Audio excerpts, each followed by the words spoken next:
Yo les gars, c'est Flo Sneakers, j'espère que vous allez bien et que vous profitez bien de vos vacances et courage à ceux qui travaillent. Nous, aujourd'hui, on se retrouve pour parler d'une paire, enfin si on peut appeler ça une paire de sneakers. La paire dont on va parler aujourd'hui, vous l'aurez vu dans le titre et dans la miniature, on va parler de la Yeezy Foam Runner que j'ai pas eu la chance de cop. Mais du coup, aujourd'hui, je vais vous présenter une fake et je vais vous donner mon avis sur les fakes et sur cette fake plus précisément. Avant qu'on commence, n'hésitez pas à vous abonner et à activer la cloche si ce genre de contenu vous plaît pour être au courant des nouvelles vidéos qui arrivent. Je tiens directement à vous prévenir que cette vidéo n'est pas du tout une incitation à acheter du fake, bien au contraire. Cette vidéo, je l'ai faite pour vous dissuader d'acheter du fake, mais tout ça, on y reviendra un peu plus tard. Je vais tout d'abord commencer par vous faire un petit topo sur la Yeezy Foam. Tout d'abord, la Yeezy Foam Runner est abordée d'une teinte beige sur une sculpture élaborée en une seule pièce moulée et affichant des ondulations et des trous qui assurent la ventilation et qui donnent un look futuriste et inédit à cette Yeezy. La Yeezy Foam Runner est sortie au prix retail de 80 € et elle cote aujourd'hui à environ 280 €, ce qui fait cher pour un bout de plastique. C'est une paire personnellement que j'adore de par son design singulier. J'ai vraiment énormément hésité à m'acheter la vraie Yeezy Foam Runner, mais le prix était vraiment trop élevé pour un bout de plastique. Et de plus, c'est une paire qui est assez originale et qu'on ne peut pas mettre tous les jours ou qu'on met juste pour traîner chez soi. C'est donc pour cette raison que je me suis dit que j'allais acheter une fake pour voir si j'allais vraiment la porter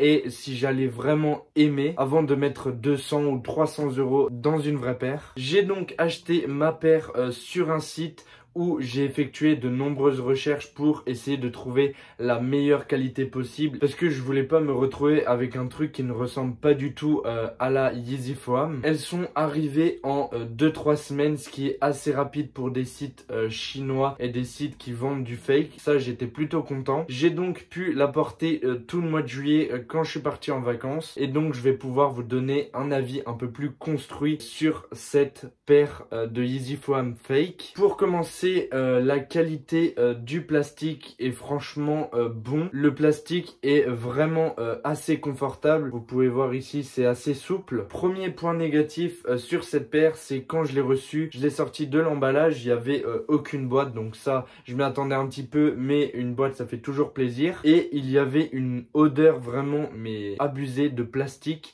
qui sortait de la paire de chaussures. Du coup, si jamais vous commandez des paires comme ça, je vous conseille de les laisser une nuit dehors pour qu'elles s'aèrent parce que c'était vraiment insupportable l'odeur. Encore un point négatif, c'est que cette paire taille vraiment petit et ça c'est la même pour les vrais, donc je vous conseille vraiment de prendre une taille au-dessus de votre taille habituelle. Moi du coup, il n'y avait pas ma taille, il n'y avait pas de grande taille sur le site où je l'ai acheté. Vous verrez juste ici, ça c'est du 45 et normalement je mets du 46.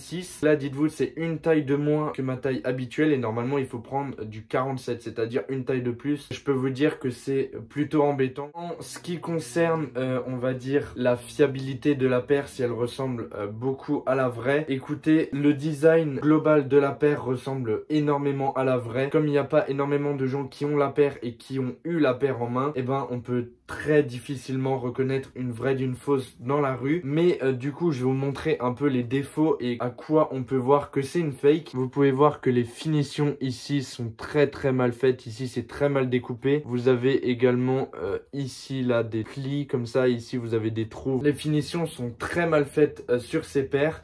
Mais franchement, je trouve que ça passe encore et que ça se remarque même pas trop. Et maintenant, le plus gros défaut qu'on peut retrouver sur cette paire et qui montre clairement que c'est une fausse, c'est à l'intérieur où vous pouvez voir ici, il y a seulement 2 trous. Donc vous avez un ici et un ici. Là, normalement, il manque un petit. Comme vous pouvez voir dans ce sens-là, bah ici, elle est très bien faite du point de vue extérieur. Mais de l'intérieur, eh ben, il manque un trou. Si jamais vous voyez des gens dans la rue, pour savoir si c'est une vraie d'une fausse, regardez, il manque souvent souvent un trou à l'intérieur. Pour ce qui est du confort, je vais pas vous le cacher, c'est vraiment pas confortable du tout. Je les ai portés du coup tout le mois de juillet et je peux vous dire que ça m'a fait vraiment mal aux pieds. Déjà que c'est pas ma taille et qu'ils recommandent de prendre une taille au-dessus. Là j'ai dû prendre une taille de moins de ma taille habituelle, du coup je me sens vraiment serré dans cette paire. Franchement la qualité du plastique fait mal aux pieds. Ici par exemple vous pouvez voir, je la portais nu-pied en été pour aller à la plage et ici le plastique m'a vraiment brûlé la peau. J'ai carrément saigné. Point de vue confort etc, je vous conseille vraiment pas du tout. Je tiens à préciser que je pense les vrais sont vraiment très confortables, mais là c'est parce que c'est des fakes et que le plastique est pas aussi qualitatif que les vrais, donc c'est normal que ça fasse mal aux pieds. Maintenant que je vous ai présenté la paire, je vais vous expliquer un peu pourquoi il ne faut pas acheter du fake. Premier point, je vous conseille de ne pas acheter de fake parce que la qualité sera toujours inférieure à une vraie paire. Après, il faut savoir également que quand vous achetez du fake, les fakes sont créés dans des entrepôts qui n'ont pas forcément des conditions de travail très saines. Par exemple, des enfants peuvent travailler pour fabriquer vos fake paires. Donc ça, franchement, c'est vraiment horrible et ça je pense que c'est la raison la plus importante. Je vous recommande aussi pas du tout d'acheter du fake car c'est illégal, il faut bien le savoir. Votre colis peut être saisi par la douane et vous pouvez être poursuivi par la justice en achetant du fake. Donc franchement faites très attention. Il y a aussi vous, le regard que vous portez à vous-même. Par exemple moi c'est la première fois que j'achète du fake. J'avais jamais acheté de fake avant. Ça me mettait un peu mal de me dire que je portais du fake parce que